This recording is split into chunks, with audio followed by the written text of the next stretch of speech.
अचानक से मेरे मुंह पर कुछ गीला गीला सा आकर गिरा। ऐसा लग रहा था कोई चिपचिपा पदार्थ है। मैंने अपने मिट्टी वाले हाथ मुंह पर फेरे तो मेरे हाथों पर गीला गीला सा कुछ महसूस हो रहा था। मैंने उसे अपने हाथों पर लिया और उसे सूंघ कर देखा तो ऐसा लग रहा था मेरे हाथों में ताज़ा खून लगा हुआ है। मैं खौफ से कांप कर रह गई। नज़र उठाकर ऊपर देखा तो एक कटा हुआ परिंदा शाख पर मौजूद था जिसके जिस्म से खून टपक रहा था। इससे पहले कि मैं खौफजदा होकर वहाँ से भाग पड़ती, अचानक मेरे जहन में ख्याल आया कि ये सब चीज़ें तो मुझे डराने की एक नाकाम कोशिशें की जा रही थी। मुझे जल्द अज जल्द ये काम करना है, यही सोचकर मैं तेज तेज हाथ चलाने लगी। 3 घंटे की कोशिश करने के बाद आखिरकार मुझे अपने हाथों से की हुई मेहनत का सिला मिल गया। मैं ये देखकर हैरान रह गई जब इस कब्र में अजीबोगरीब सा पतीला मुझे नजर आया, जो कि अलग ही अजीबोगरीब दिखाई दे रहा था। आज से पहले मैंने भी ऐसा पतीला नहीं देखा था। उस पतीले की जो गर्दन थी वो रस्सी से बंधी हुई थी। फिर मैंने उस पतीले की गर्दन से उस रस्सी को खोलने की कोशिश की, लेकिन रस्सी में काफ़ी गांठ बांधी गई थी। मैंने बड़ी मुश्किल से वो गांठें खोलने की कोशिश की। चारों तरफ तेज तेज आवाज़ें आ रही थी जो मुझे इस काम से रोकने की कोशिशें कर रही थी। बेशक वो शैतानी आवाज़ें बहुत खौफनाक थी। एक एक करके मैंने वो सारी गांठें खोल दी।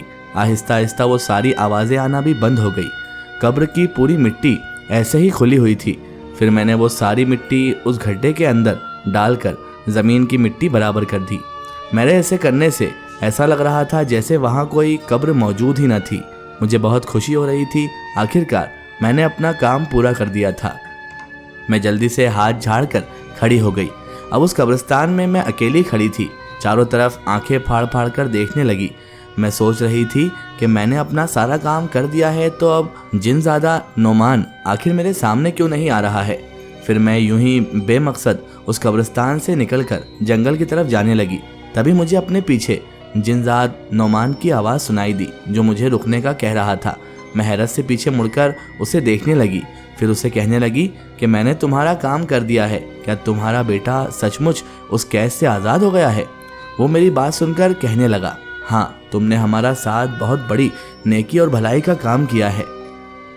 मेरी दुआ है कि तुम जिसके साथ खुशी से रहना चाहती हो उसके साथ खुश रहो और आबाद रहो। आज तुमने हमारी खातिर जो काम किया है उसका एहसान तो हम सारी ज़िंदगी नहीं उतार सकते हैं, लेकिन हमारी ज़िंदगी में जो भी परेशानी या मुसीबत है उसे दूर करने की हम पूरी कोशिश करेंगे।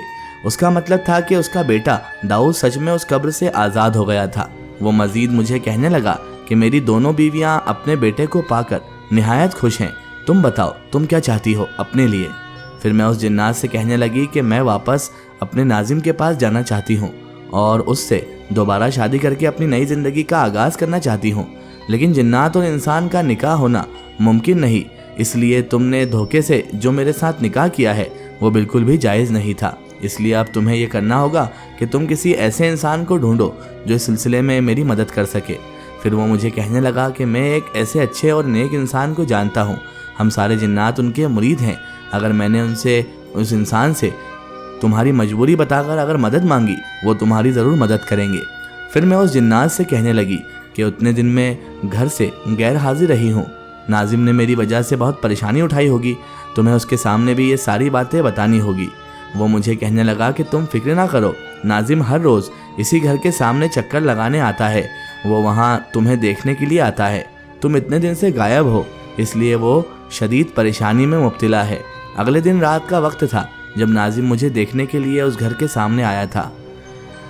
जिनजादे मुझे लेकर नाजिम के पास पहुँच गया। वो मुझे अपने सामने देखकर बेतहाशा खुश था, लेकिन जिनजाद नोमान को देखकर उसने नफ़रत से मुंह मोड़ लिया और उसे कहने लगा कि तुम एक धोखेबाज आदमी हो।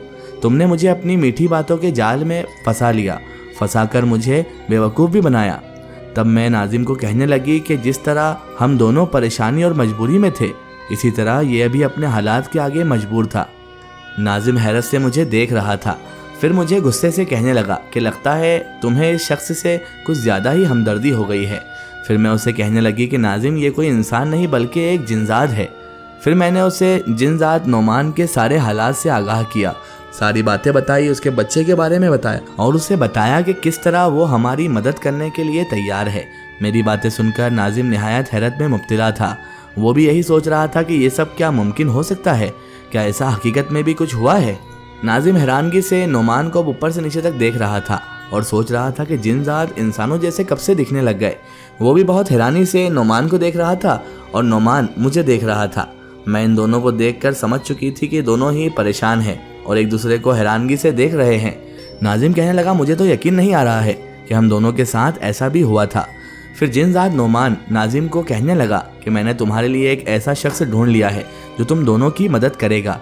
वो जिनजात नहीं बल्कि एक इंसान होगा। तुम्हारी बीवी से निकाह करने के बाद वो एक रात गुजारने के बाद तुम्हारी बीवी को तलाक दे देगा। यूं हम दोनों को इसने उस शख्स से मिलवा दिया जो हमारी मदद करने के लिए राजी था। उस शख्स का कहना था कि हमारे पीर साहब ने ख़ास ताकीद की थी कि मुझे उस औरत की मदद करनी है। यूं मैंने एक दिन के लिए निकाह उस शख्स से कर लिया। फिर दूसरी सुबह इस शख्स ने मुझे तलाक दे दी। फिर मैंने और नाजिम ने कोर्ट में जाकर बहुत खुशी से निकाह कर लिया। जिनजात नोमान ने हमें निकाह की मुबारकबाद दी थी। वो खुश था कि हम दोनों फिर से एक हो गए थे। तभी मैं और नाजिम जब अपनी अम्मी के घर गए तो मेरी अम्मी जो मुझे गुस्से से देख रही थी वो समझ रही थी कि मैं काफ़ी दिन घर से गायब थी, शायद किसी के साथ भाग गई थी। लेकिन मैंने अपनी अम्मी को समझाया कि मैं किसी के साथ भागी नहीं थी बल्कि नाजिम के साथ गई थी। हम दोनों दोबारा फिर से एक होना चाहते थे। नाजिम ने मेरा एक शख्स से निकाह पढ़ा दिया था और मुकम्मल इस्लामी तरीके के मुताबिक हमने निकाह कर लिया है। मेरे सारे घर वाले हैरत से मेरी बातें सुन रहे थे और नाजिम ने भी उन्हें यकीन दिलाने की कोशिश की कि हम दोनों अलग होकर बिल्कुल भी खुश नहीं थे। इसलिए हम दोनों ने फिर से एक होने का फैसला किया था। मेरे और नाजिम के घर वाले हमारी इस बात पर बहुत खुश थे। वो हमें मुबारकबाद दे रहे थे कि तुम दोनों ने बहुत अच्छा फैसला किया है। तुम लोगों ने सारी ज़िंदगी एक दूसरे के नाम कर दी है, एक दूसरे का साथ निभाने का वादा किया था। अच्छा हुआ कि तुम दोनों ने फिर से एक हो गए और एक साथ निकाह कर लिया। मामू मुमानी भी हमारी दोबारा शादी से खुश थे। मामू नाजिम को कह रहे थे कि कभी भी गुस्से की हालत में बीवी को तलाक नहीं देना चाहिए।